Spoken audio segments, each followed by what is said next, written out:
আজ 14ই জানুয়ারি 2025 মহাকুম্ভে আমরা উপস্থিত যারা তারা স্নানের উদ্দেশ্যে রওনা হতে চলেছি। অমৃত স্নানের উদ্দেশ্যে এই যে আমাদের আশ্রম, এখানে যোগেশ কৃষ্ণ যোগাশ্রম সোনামুখী ও বলরামপুর থেকে যে আশ্রমটি এখানে আছে সেক্টর 23 আরেল ঘাটের সন্নিকটে বা নেয়া যমুনা পুল তার নিচে, এবং এখান থেকে আমরা আজকে যাত্রা শুরু করব সঙ্গমের উদ্দেশ্যে স্নানের জন্য।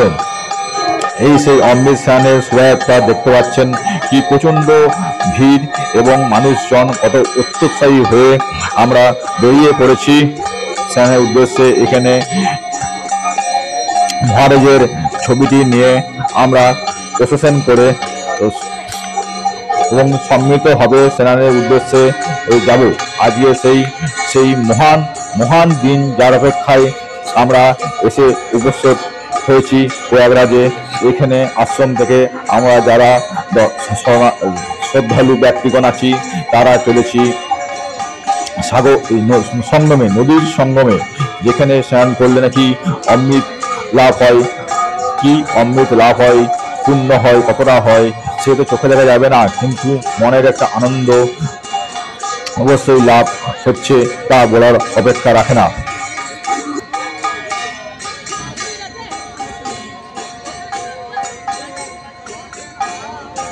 রাস্তায় দেখতে পাচ্ছেন কিছু মানুষজন স্নান করে ফিরছে, আর আমরা চলেছি স্নানের উদ্দেশ্যে। এখন সকাল 10:30 বাজছে, কিন্তু কুয়াশায় মোড়া প্রয়াগরাজে দেখে মনে হচ্ছে এখনই বৃষ্টি নামবে, কিন্তু মহারাজের গুরু মহারাজ এবং বিভিন্ন সাধু সন্তদের আশীর্বাদের জন্য ওয়েদারটা কিন্তু অনেক মনোরম করে রেখেছে, কোনো বৃষ্টি হচ্ছে না, এবং আমরা চলেছি স্নানের উদ্দেশ্যে। দেখতে পাচ্ছেন যে অনেক মানুষের ঢল নেমেছে, যার কেউ অনেক মানুষ স্নান করে ফিরছেন, আর আমরা চলেছি স্নানের উদ্দেশ্যে অমৃতের সন্ধানে। এখানে ঘাটগুলিকে খুব সুদৃশ্যভাবে ব্যারিকেড দিয়ে এমনভাবে রাখা যায় যাতে কোনো ভিড় ঠেলাঠেলি না হয়, এবং সকল মানুষ শ্রদ্ধালু ব্যক্তিগণ, ভ্রমণার্থী এবং দর্শনার্থী সুষ্ঠুভাবে স্নান করতে পারেন।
আপনারা দেখতে পাচ্ছেন যে সুদৃশ্য এই গেটগুলি, এরকম গেট অনেক বানানো তৈরি করা হয়েছে।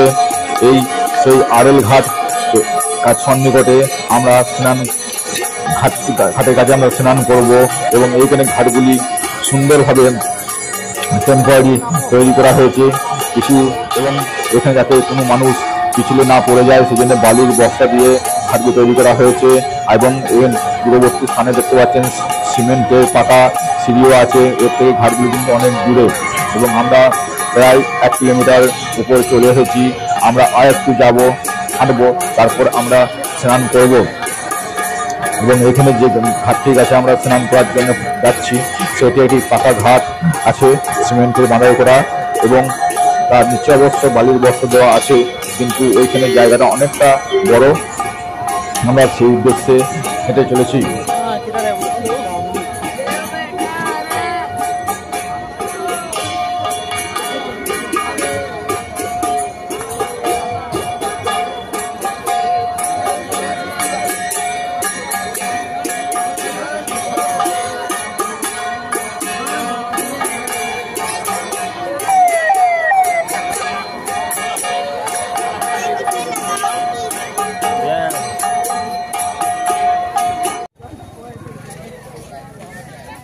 ওই দূরে দেখতে পাচ্ছেন যে কত নৌকা ভেসে চলেছে, এবং যারা সঙ্গমে যেতে চান তাদেরকে নৌকার যে নির্দিষ্ট ঘাট আছে সেখান থেকে নৌকা ভাড়া করে অবশ্যই যেতে হবে।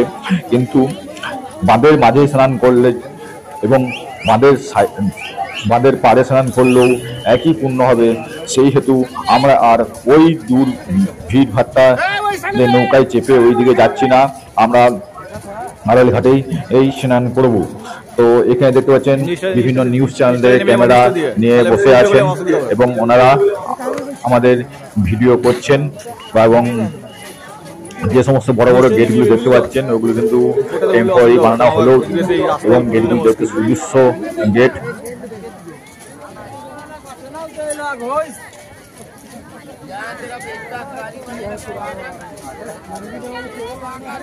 আজকে মকর সংক্রান্তি 13 জানুয়ারি 2025। আজ কিন্তু খুবই ভিড় হয়েছে, কাল পৌষ পূর্ণিমা দিন অতটা ভিড় থাকেনি, কিন্তু আজকে প্রচন্ড পরিমাণে ভিড় আছে আপনারা দেখতে পাচ্ছেন। এবং যারা আসবেন তারা অবশ্যই আরো যে সমস্ত অমৃতসরের দিনগুলো আছে সেগুলোতে আরো অনেক ভিড় হবে আমরা আশা করছি, এবং মানুষজন কিন্তু প্রচুর জনসমাবেশ হবে, তাই অত্যন্ত সাবধানতার সঙ্গে, এবং যারা হাঁটাহাঁটি করতে পারেন, ভালোভাবে হাঁটতে পারবেন, তারা একটু হাঁটতে হবে, কষ্ট করে হাঁটতে হবে, পুণ্য অর্জন করতে হলে হাঁটতে অবশ্যই হবে। ওই দূরে দেখা যাচ্ছে কিছু ভিআইপি তাঁবু।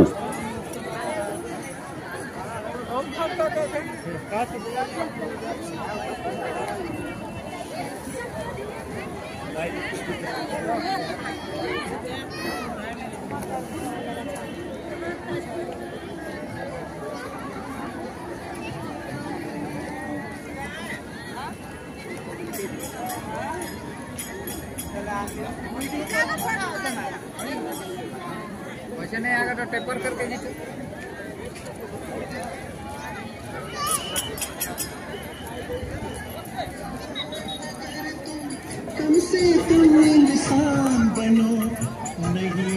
এখানে সুন্দর একটি লোগো বা একটি সেলফি পয়েন্ট তোলা হয়েছে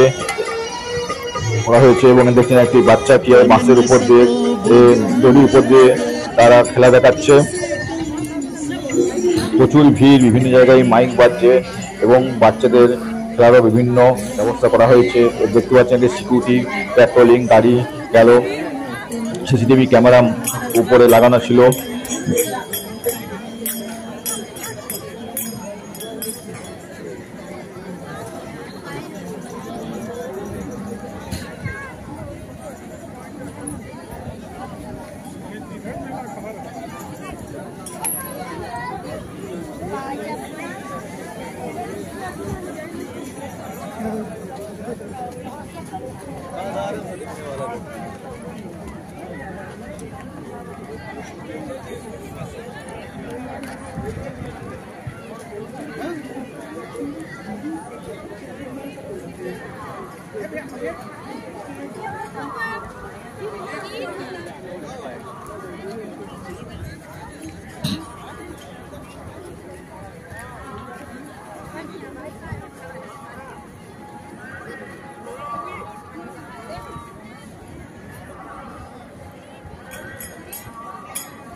कर लो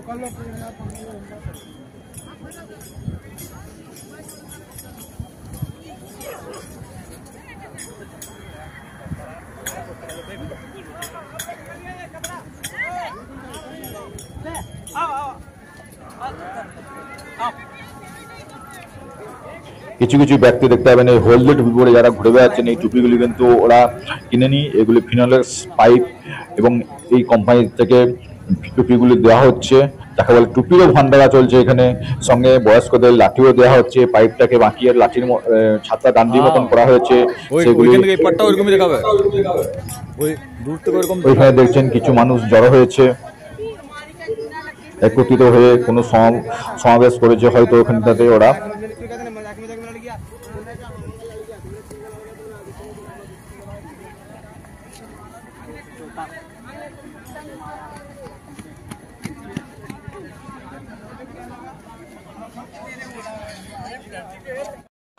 অমৃত স্নান করে খুবই ভালো লাগলো এবং এখানে দেখতে পাচ্ছেন মহারাজের সাথে আমরা ছবি তুলছি এবং সোনামুখী হতে আগত ও শ্রদ্ধালু ব্যক্তিরা আছে তাদের সঙ্গে মহারাজ একটা সেলফি তুলেছেন।